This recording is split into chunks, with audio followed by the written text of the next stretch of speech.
민법 제1편 총칙 제1장 통칙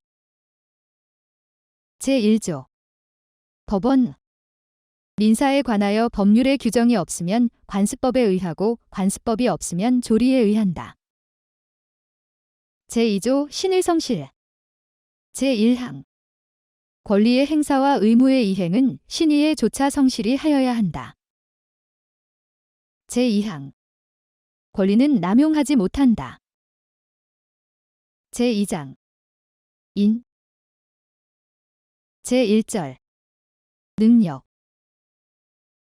제3조 권리 능력의 존속기간 사람은 생존한 동안 권리와 의무의 주체가 된다. 제4조 성년 사람은 19세로 성년에 이르게 된다. 제5조 미성년자의 능력 제1항 미성년자가 법률 행위를 하면은 법정 대리인의 동의를 얻어야 한다. 그러나 권리만을 얻거나 의무만을 면하는 행위는 그러하지 아니하다. 제2항 전항의 규정에 위반한 행위는 취소할 수 있다. 제6조 처분을 허락한 재산 법정 대리인이 범위를 정하여 처분을 허락한 재산은 미성년자가 임의로 처분할 수 있다. 제7조 동의와 허락의 취소 법정 대리인은 미성년자가 아직 법률 행위를 하기 전에는 전 2조의 동의와 허락을 취소할 수 있다. 제8조 영업의 허락 제1항 미성년자가 법정 대리인으로부터 허락을 얻은 특정한 영업에 관하여는 성년자와 동일한 행위 능력이 있다. 제2항 법정 대리인은 전항의 허락을 취소 또는 제한할 수 있다. 그러나 선의의 제3자에게 대항하지 못한다. 제9조 성년 후견 개시의 심판 제1항 가정법원은 질병, 장애, 노령, 그 밖의 사유로 인한 정신적 제약으로 사무를 처리할 능력이 지속적으로 결여된 사람에 대하여 본인, 배우자, 사촌 이내의 친족, 미성년 후견인, 미성년 후견 감독인, 한정 후견인, 한정 후견 감독인, 특정 후견인, 특정 후견 감독인, 검사 또는 지방자치단체의 장애 청구에 의하여 성년 후견 개시의 심판을 한다. 제2항 가정법원은 성년 후견 개시의 심판을 할 때 본인의 의사를 고려하여야 한다. 제10조 피성년 후견인의 행위와 취소 제1항 피성년 후견인의 법률 행위는 취소할 수 있다. 제2항 제1항에도 불구하고 가정법원은 취소할 수 없는 피성년 후견인의 법률 행위의 범위를 정할 수 있다. 제3항 가정법원은 본인, 배우자, 사촌 이내의 친족, 성년 후견인, 성년 후견 감독인, 검사 또는 지방자치단체의 장애 청구에 의하여 제2항의 범위를 변경할 수 있다.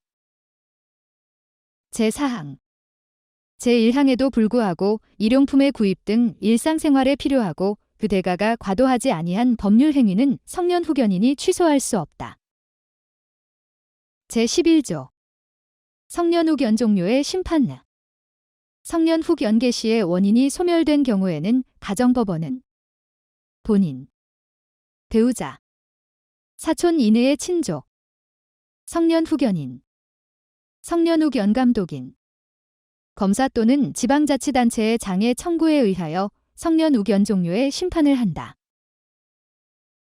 제12조 한정 후견 개시의 심판 제1항 가정법원은 질병, 장애, 노령, 그 밖의 사유로 인한 정신적 제약으로 사무를 처리할 능력이 부족한 사람에 대하여 본인, 배우자, 사촌 이내의 친족, 미성년 후견인, 미성년 후견 감독인, 성년 후견인, 성년 후견 감독인, 특정 후견인, 특정 후 견감독인 검사 또는 지방자치단체의 장애 청구에 의하여 한정 후 견개 시에 심판을 한다. 제2항 한정 후 견개 시의 경우에 제9조 제2항을 준용한다. 제13조 피한정 후 견인의 행위와 동의 제1항 가정법원은 피한정 후 견인이 한정 후 견인의 동의를 받아야 하는 행위의 범위를 정할 수 있다. 제2항 가정법원은 본인, 배우자, 사촌 이내의 친족, 한정 후 견인, 한정 후 견감독인, 검사 또는 지방자치단체의 장애 청구에 의하여 제1항에 따른 한정 후 견인의 동의를 받아야만 할 수 있는 행위의 범위를 변경할 수 있다. 제3항 한정 후 견인의 동의를 필요로 하는 행위에 대하여 한정 후 견인이 피한정 후 견인의 이익이 침해될 염려가 있음에도 그 동의를 하지 아니하는 때에는 가정법원은 피한정 후 견인의 청구에 의하여 한정 후 견인의 동의를 가름하는 허가를 할 수 있다. 제4항 한정 후 견인의 동의가 필요한 법률 행위를 피한정 후 견인이 한정 후 견인의 동의 없이 하였을 때에는 그 법률 행위를 취소할 수 있다. 다만 일용품의 구입 등 일상생활에 필요하고 그 대가가 과도하지 아니한 법률 행위에 대하여는 그러하지 아니하다. 제14조 한정 후 견 종료의 심판 한정 후 견개 시의 원인이 소멸된 경우에는 가정법원은 본인, 배우자, 사촌 이내의 친족, 한정 후 견인, 한정 후 견감독인, 검사 또는 지방자치단체의 장애 청구에 의하여 한정 후 견 종료의 심판을 한다.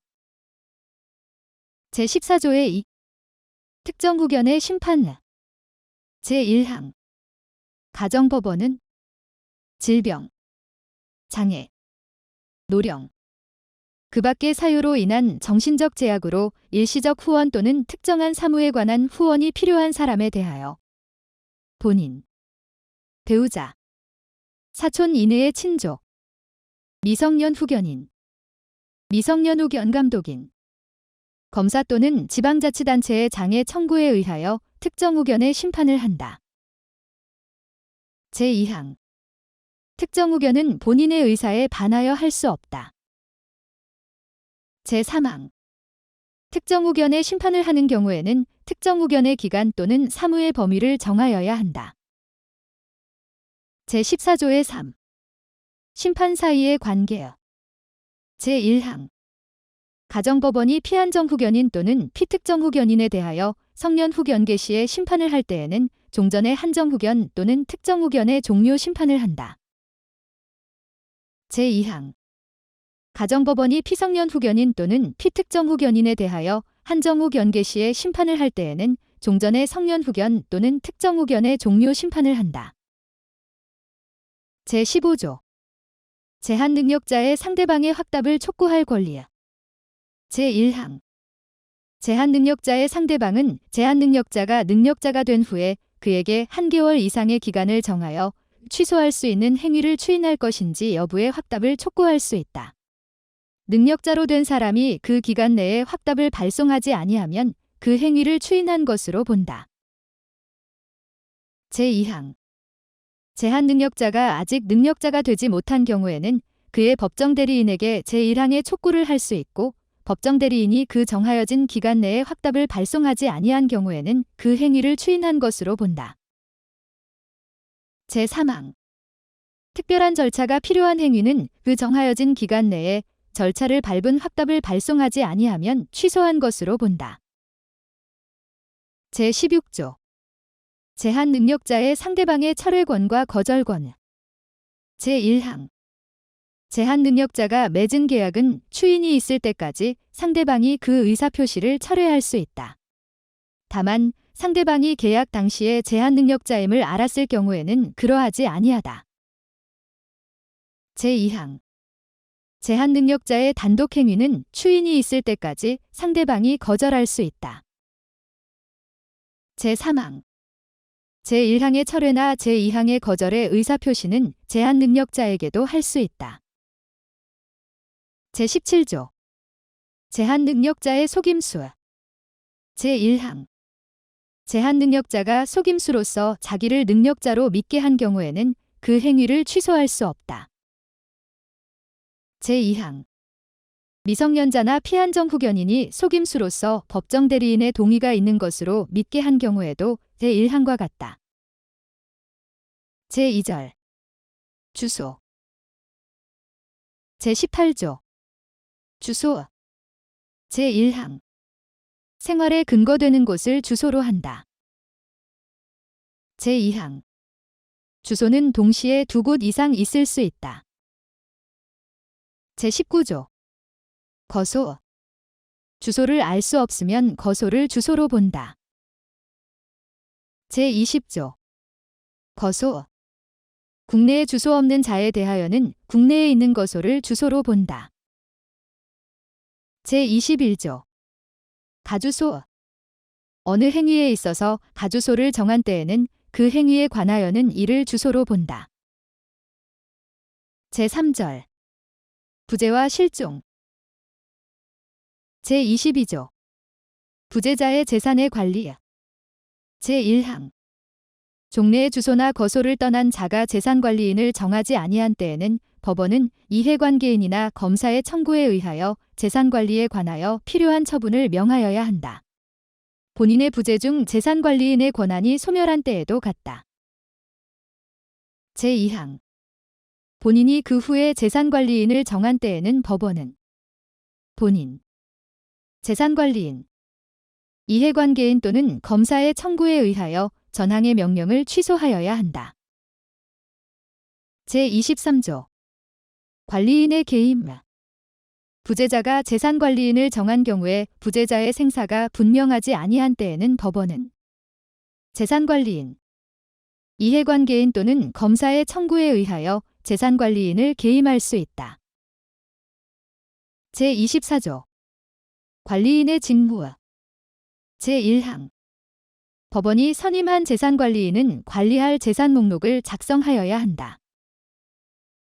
제2항 법원은 그 선임한 재산관리인에 대하여 부재자의 재산을 보존하기 위하여 필요한 처분을 명할 수 있다. 제3항 부재자의 생사가 분명하지 아니한 경우에 이해관계인이나 검사의 청구가 있는 때에는 법원은 부재자가 정한 재산관리인에게 전 2항의 처분을 명할 수 있다. 제4항 전 3항의 경우에 비용은 부재자의 재산으로서 지급한다.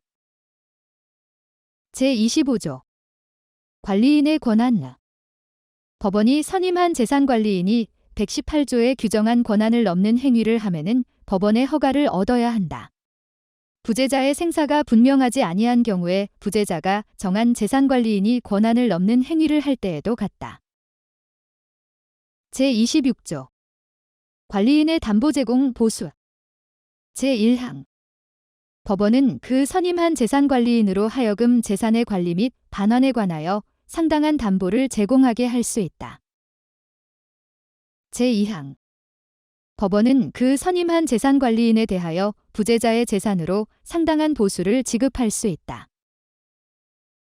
제3항 전 2항의 규정은 부재자의 생사가 분명하지 아니한 경우에 부재자가 정한 재산관리인에 준용한다. 제27조 실종의 선고 제1항 부재자의 생사가 5년간 분명하지 아니한 때에는 법원은 이해관계인이나 검사의 청구에 의하여 실종 선고를 하여야 한다. 제2항 전지에 임한 자 침몰한 선박 중에 있던 자 추락한 항공기 중에 있던 자 기타 사망의 원인이 될 위난을 당한 자의 생사가 전쟁 종지 후 또는 선박의 침몰, 항공기의 추락, 기타 위난이 종료한 후 1년간 분명하지 아니한 때에도 1항과 같다. 제28조 실종 선고의 효과 실종 선고를 받은 자는 전조의 기간이 만료한 때에 사망한 것으로 본다. 제29조 실종 선고의 취소 제1항 실종자의 생존한 사실 또는 전조의 규정과 상이한 때에 사망한 사실의 증명이 있으면 법원은 본인, 이해관계인 또는 검사의 청구에 의하여 실종 선고를 취소하여야 한다. 그러나 실종 선고 후 그 취소 전에 선의로 한 행위의 효력에 영향을 미치지 아니한다. 제2항 실종 선고의 취소가 있을 때에 실종의 선고를 직접 원인으로 하여 재산을 취득한 자가 선의인 경우에는 그 받은 이익이 현존하는 한도에서 반환할 의무가 있고, 악의인 경우에는 그 받은 이익에 이자를 붙여서 반환하고 손해가 있으면 이를 배상하여야 한다. 제30조 동시 사망 2인 이상이 동일한 위난으로 사망한 경우에는 동시에 사망한 것으로 추정한다.